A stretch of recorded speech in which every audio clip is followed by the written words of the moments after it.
Hey, good morning. This is Richard Hsu, host of Hsu Untied. And this morning I'm really pleased to have with me as my guest Saina Shamilov, who's a partner at Fenwick. Saina, welcome to the program. Thank you for having me. I'm excited. So, Saina, you have one of the more unusual backgrounds that I come across. You were a computer science major in college. What made you decide to go into computers in the first place? I have sort of an interesting story, I guess. I was not born in this country. I'm an immigrant. Uh-huh. I immigrated in my late teens, sort of college age, and I always wanted to be a lawyer. I Oh. was born and raised in Soviet Union in a Jewish family. My grandfather got a law degree, but once he graduated, was told, "You wasted your time. Jews don't practice law in Soviet Union." So Hmm. he had to pivot and got a bookkeeping, sort of an accounting degree, and was a bookkeeper all his life. But I've heard that story a lot, and I think I wanted to apply to law school back in the Soviet Union. But to get in, you had to pay a $10,000 bribe. I don't come from a rich family. And also it seemed kind of odd to start your legal career with a bribe.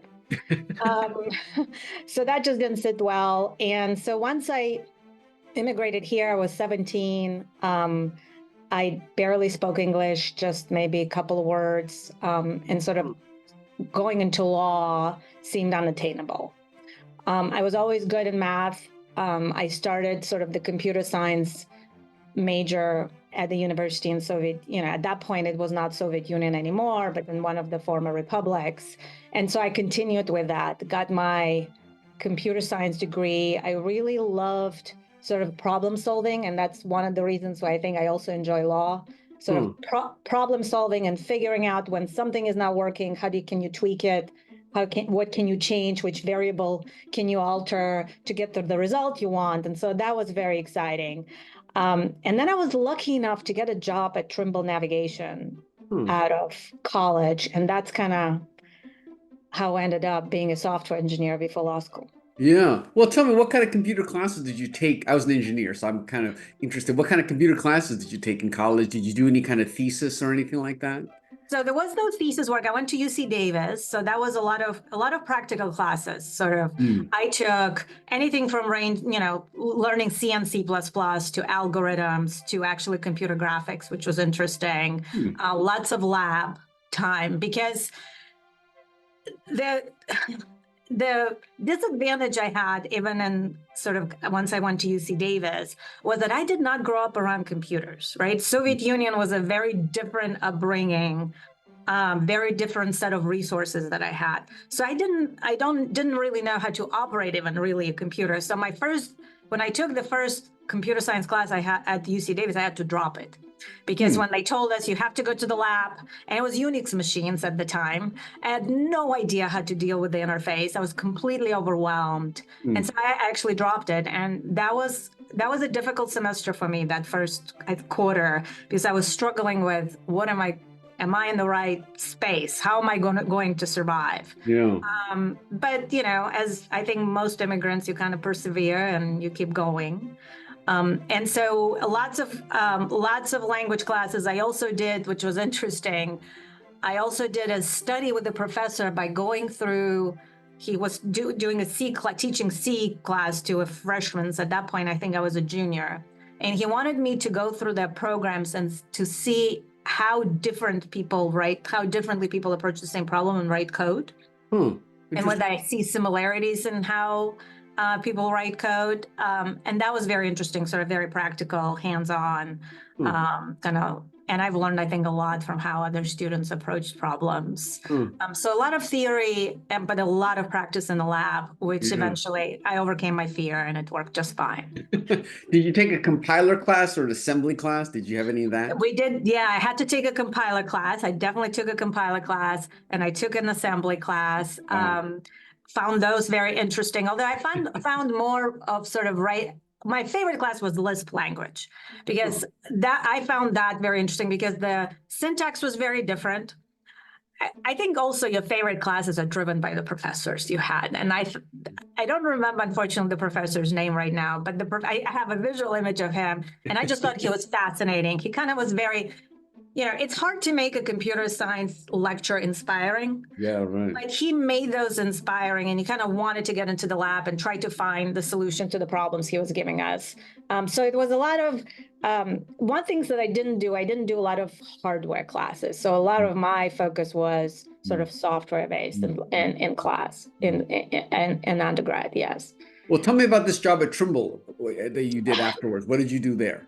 So Trimble was fascinating because lots of companies came on campus at Davis to interview, and I interviewed with many, including big ones like Applied Materials. And then Trimble, for some reason, was never on my radar. You kind of just didn't think or heard about them in school. And so I ended up on their schedule, and I met with an engineer who ended up being my boss afterwards. And he was just talking to me about satellites and GPS and how you can use that data to identify location. He was talking a lot about sort of military applications of what they've been doing. And I just found that incredibly fascinating. To me, everything he was telling me in the interview about what I would be working on, I was like, I want to do this because that seemed not like anything else I've heard before. And it seemed like it had such a practical applications, and many of those applications, right? You could be, your tracking watch when you do hiking up in the mountains or sort of a military operation. And what he told me is that they were looking to hire me into a group that would create a black box of decoding GPS signals and getting them to the point where you can then pinpoint someone's location. And that goal for that group was to have this black box then be used in every single application that Trimble uses. Wow. And I was like, I want to do this. And so I was trying really hard to do well in that interview. And I think he sensed my true excitement. And I got a job. I remember I got an offer, and my first salary was $48,000 a year. And I thought, like, I've made it. It was really great. And then I started together with a classmate of mine. We both got into that group. The office was up in Sunnyvale. And I really learned a lot. My first year was when we were building that black box. And I was writing the code that would then, decode the GPS signals and then use them to get to the point where you can pinpoint someone's location. And the group was really good. I was young, obviously, but there were some very experienced computer software engineers in the group. It was only about 8 of us. And I've learned a lot from them. There was a lot of debugging. I really enjoyed debugging. And again, it's sort of figuring what went wrong, how you can optimize it. And you would write the code, then upload it to this module that would sit on top of a car. You would get into the car and you would drive in the neighborhood and just see what the code is doing and whether it's registering what it needs to register. And then you go back and try to debug it. I had a blast doing that. I mean, the work itself was fascinating. What programming language did you do most of that in? It was C++. C++, yeah. Yes. It was did you get work long enough to see that product get into the market or anything like that? So not really. I worked there for a full year, full time. And then eventually when I went to law school, I worked part time. And then sort of how it goes, I had to, I switched and got legal jobs during my summers and kind of pivoted from there. I don't know what actually happened to the code that I wrote, but I know that we got it to the point where it's working and was very robust. And the talk was, sort of incorporating it into other products that other teams were working. So I'm hopeful that it got into something. I just don't know what it got into. Got it. Well, what made you decide to make that switch to law school? Was it fulfilling your childhood dream, or did somebody inspire you to do it? How did that happen? There was a couple of things, I think. One was sort of that dream in my back of my mind was always there. And then I like working in teams, and I really like collaborating. And I don't think there was, while I've learned a lot from the software engineers I worked with, whom I'm really grateful that I had in my life, I didn't think the job itself was still sort of very solo. You in front with your machine, writing the code, debugging, kind of figuring out. It was not a lot of like sitting at the table and trying to brainstorm or design something. And I think and I sort of started already sensing that I was looking at it and saying, I really like the job and what I'm doing, but I cannot imagine doing this for 30 years because I'm missing this component that I really wanted to interact with people. And it was already kind of getting to me a little bit. And then we were in cubicles, right? Just kind of standard setup in tech companies. And when an engineer I worked with whom I shared a cubicle wall, emailed me instead of just saying, "Hey, Saina, what do you think about this?" I said, "I don't think I can do this." So that was a pivotal moment for me to say, okay, I still had tons of insecurities about, can I really do law? Mm-hmm. You know, my language was decent by then, but I'm not, but not the same as someone who was born here. I had a lot of those, like, I'm second class kind of citizen feelings, internally driven just by me. But I said, like, let me try. I'll take an LSAT and see if I can get a decent enough score. And then I'll apply. And if I'll get into a school, maybe that's the universe telling me, go try it. I took an LSAT. I got a decent enough score, and Santa Clara University, among a few other schools, accepted me. And I always wanted to go to Santa Clara because at that point I knew I'm going to do IP because it made a lot of sense and I really liked technology. And it had a really strong IP program there. And I said, you know what? I'm just going to take the plunge and go with it and see where it takes me. And how did you like law school? What did you think? I mean, did you love it? Was it harder than you thought? What was it like? The law school graduation was one of the saddest days of my life. I really, really enjoyed law school. It was very interesting. I'm generally a curious person. I like to learn new things. Yeah. So I really loved the breadth of topics I was learning. It was not just narrow IP, right? Professors were fascinating. My classmates were great. I really enjoyed it. It was the best. I mean, it was the best decision I've made to switch and go to law school by far in my career. Well, it's pretty cool because you got to go to law school by night and then work during the day, or you got to work. Yeah, I worked. So what was that like? So I went to law school full time. The first year, the first year I worked part time at Trimble. They were kind enough to do that. So it was a tough first year in law school. I was a little overwhelmed with everything that needed to in law school. And then we were working still on that project in Trimble, and I worked there every day in the afternoon. Gave me good work ethic, I think. So it was challenging, but most of my life was challenging. I kind of feel like life is challenging, like nothing is easy. So it was fine. Yeah. Well, how about, so now you're obviously an IP litigator. Do you feel you get to use your computer science background? Tell me how that kind of works into your practice now. I didn't start as IP litigator. I was started as an as a patent prosecutor. Again, because I was not sure if I will ever be able to stand up and talk in court, because I had to overcome the insecurities that I've created myself for not being a native speaker. So I started writing patents first. I worked at the boutique Blakely, Sokoloff, Taylor, and Zafman. It doesn't exist anymore. And I worked there all through my second and third year of law school, and then for 2 years after graduation. Having my degree there was invaluable, obviously. I could have the conversation with the engineers and inventors on par, understand what they were working on, and go from there. And then when I switched to litigation, I think my computer science, while I do not think I used the knowledge, like the precise knowledge I've gained at Davis getting my undergrad degree or at Trimble, what it allows me to do is I can understand technology generally. You kind of, right, especially when you talk to engineers, I know how they work. I know the intricacies of their jobs. I know kind of how to ask questions. And I always tell people I work with, if you have a tech background, no matter what it is, you can work on any technology because you can ask the questions, you can learn it. You don't need to overcome a fear of technology. This is hard.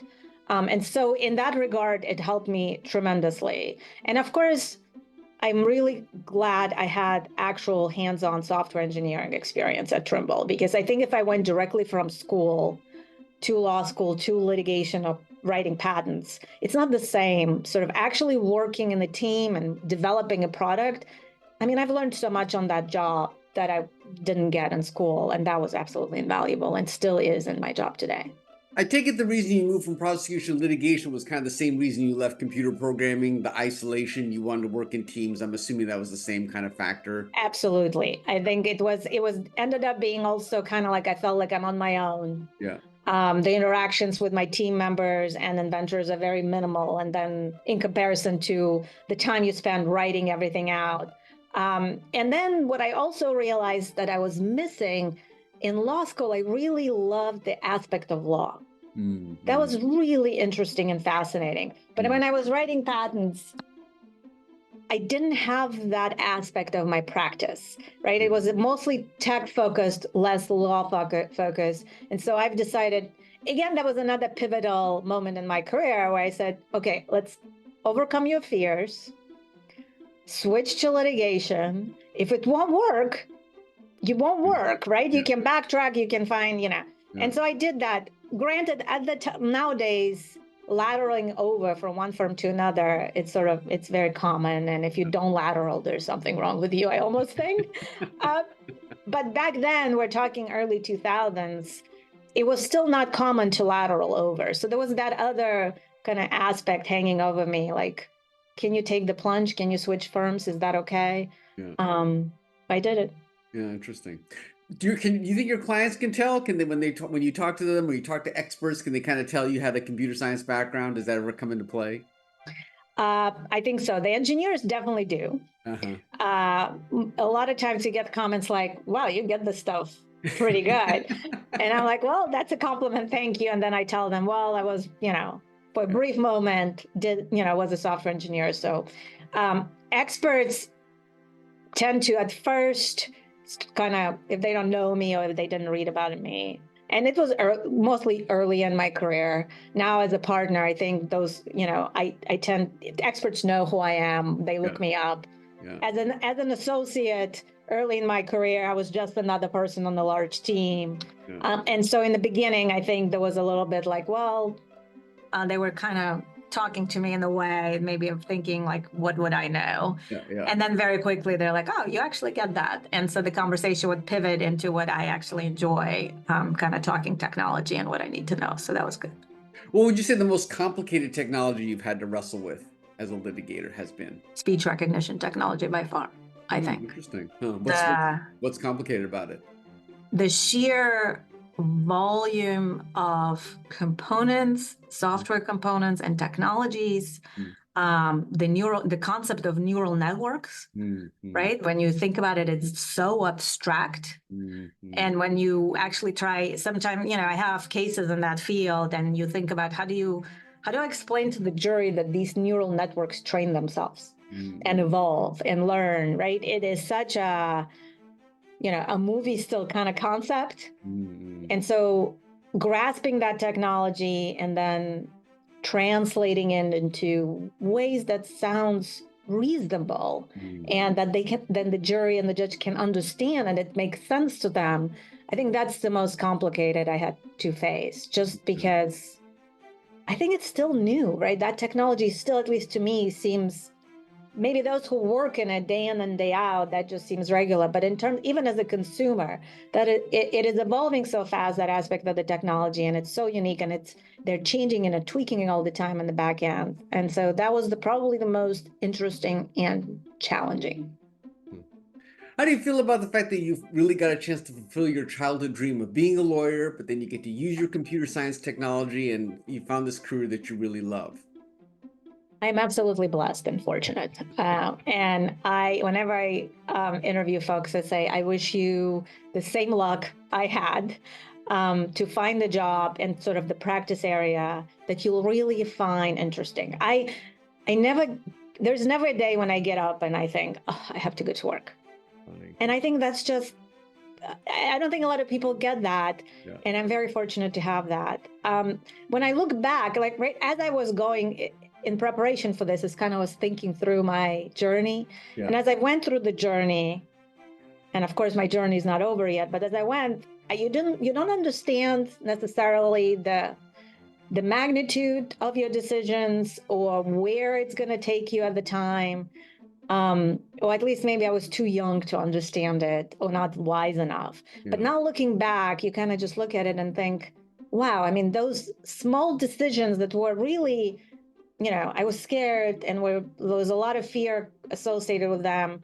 But like just taking that chance, just taking that leap got me to a place where I'm absolutely loving what I do. Yeah. And sometimes you think back and think, well, if I would have given to that fear and didn't take that step, what would I be doing now? I don't know. Yeah. Well, Saina, it's been a fascinating story, and I really appreciate you taking the time. I really loved how it worked out for you, and I can always tell when people love what they do, and it was totally clear today. And thanks so much for sharing it with me. Thank you for having me, Richard. This was great. Appreciate it. This is Richard Hsu and Saina Shamilov. Thanks.